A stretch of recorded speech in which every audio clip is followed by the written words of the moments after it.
Welcome to the Bullpen.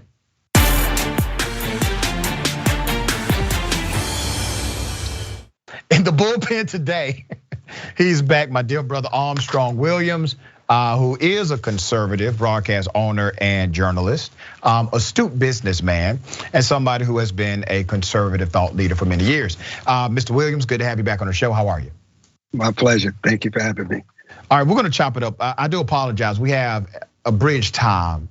I'm in the business. You don't have to explain to me. I understand. All right, you know. No explanation. So we need to talk. I got to talk about Clarence Thomas with you and his wife Ginni Thomas. And if we have time, we'll talk about Chris Rock and Will Smith. If we don't have time, we'll bring you back.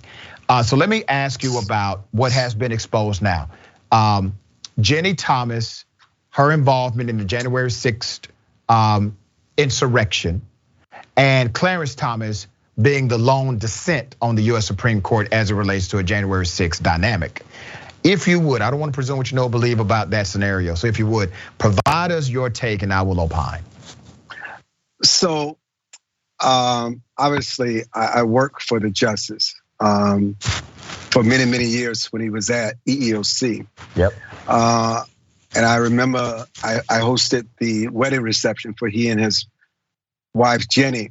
You know, Ginni comes from a family of activists. She has very strong opinions. And she has a vision of the world, like activists on the left.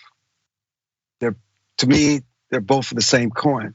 And so all throughout her career, this is what she has done. I remember, you recall when she picked up the phone and called Anita Hill, the justice's accuser, and asked her to make an apology. And we asked ourselves, what in the world would make someone make a call like that? I mean, this is who she is.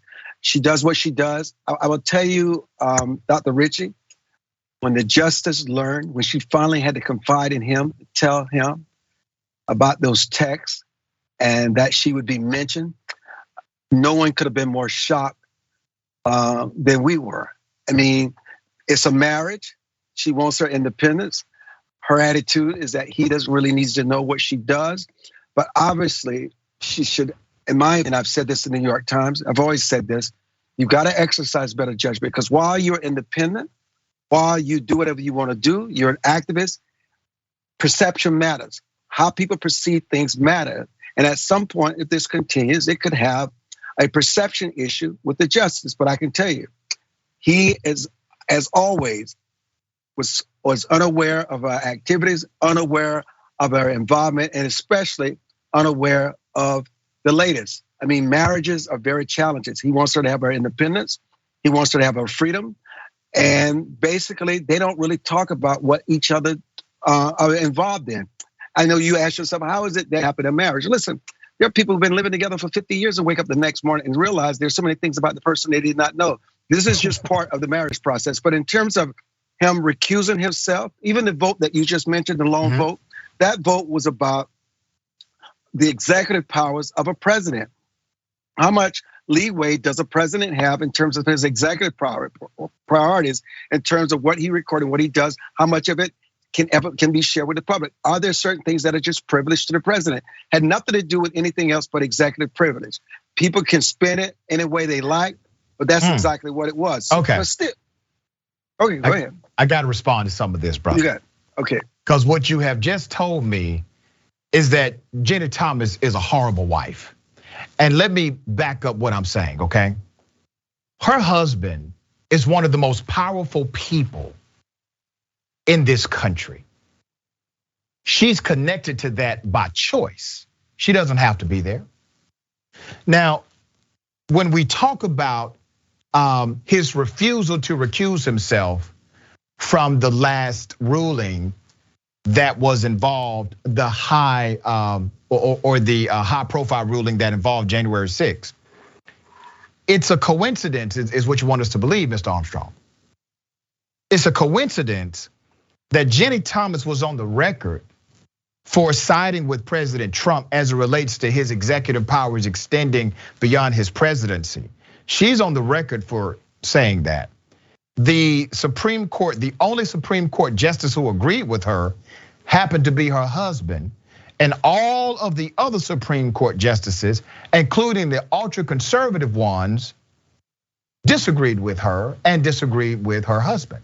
So you want us to believe that the fact that Mrs. Thomas was for executive privilege extending beyond presidency, and that her husband, as a Supreme Court justice, was for that as well. But every other legal scholar said no, that makes no sense at all. We've never. Well, let me respond to you, because you're putting me in an interesting position today where you are forcing me to defend the justice's wife. She's not a horrible wife. In fact, she's a wonderful wife. There's a certain aspect of what she does. And she made some unwise decisions, Mr. Williams. Yes. Okay. Yes. All right. At least you said that. She's not a horrible wife.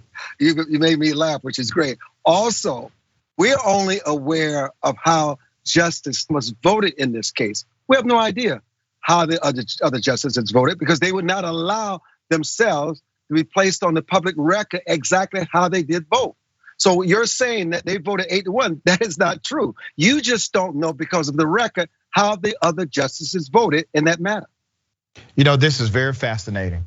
All right, so we have enough conjecture here, common sense applied, to know individuals that said, all right, Trump does not have the power to extend executive privilege beyond the presidency. But let me ask you this very simple question, because I think sometimes we get so involved in legal scholarship, we miss the common point. Do you believe that a president's executive authority should extend beyond that person being president of the United States?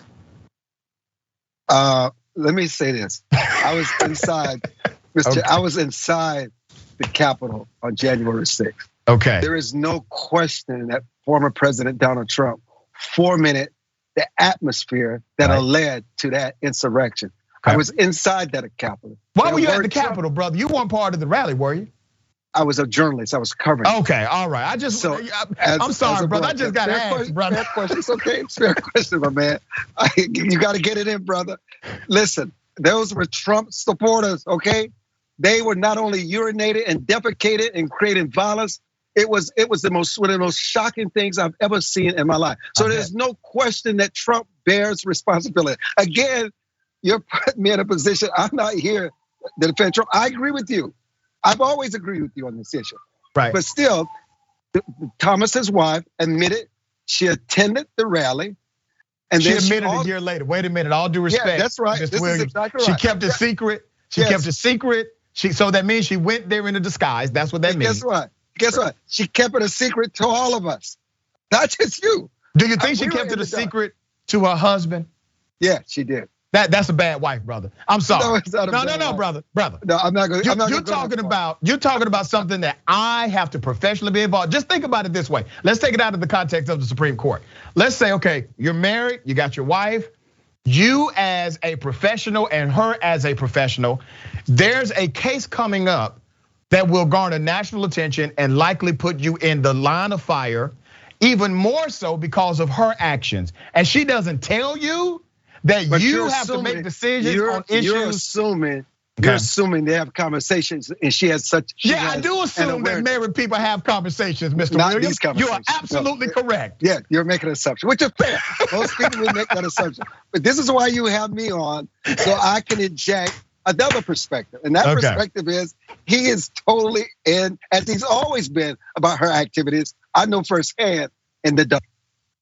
But her actions are problematic, brother. Yes, they are. Okay, we agree. You're asking people, and you understand in good faith why people won't believe that, right? Like, wait a minute, there's too many coincidences here. I get it. All right. But you also know in your lifetime, sometimes coincidences doesn't necessarily prove a point. They're just coincidences. All right, so they just happen by chance. You know this. Let me ask you this question. Okay. We know that Virginia Thomas has a long activist career. Yes. We know her entanglement with Citizens United and everything else, right? So when you know this, all right, so I'm gonna pose this question, we're running out of time. When you know this about Miss Thomas, when you know this, you're Mr. Thomas, okay? All right, he has a duty, a moral obligation to recuse himself, not just because of unfairness in a ruling, but the appearance of unfairness in a ruling.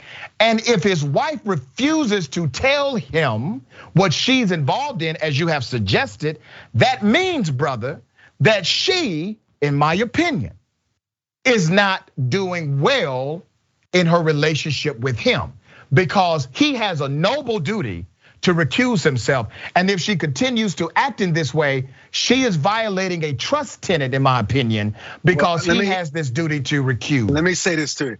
There's no question she's violating an oath in the marriage to protect him at all costs, be aware of the kind of judgment she makes, the kind of things she supports, and the kinds of things she has done over time. But guess what? She has never done that. She's always done exactly what she wants to do. That's who she is. I got you. Let me just say this. Justice Thomas, in terms of recusing himself, you have to assume that the Supreme Court now will accept any kind of case dealing with January 6th. There's a different bar there. But I do believe there is a legitimate argument that if this if it comes before the Supreme Court, that Justice Thomas should consider recusing himself because of the perception of this whole mess that his wife finds herself. All right, good enough on that. You have intellectual integrity on that issue. You actually did not answer my question now. I caught that, but I just want to make you comfortable again. Do you agree that a president and their executive authority outlives their presidency? No. All right, so you disagree with your friend Clarence.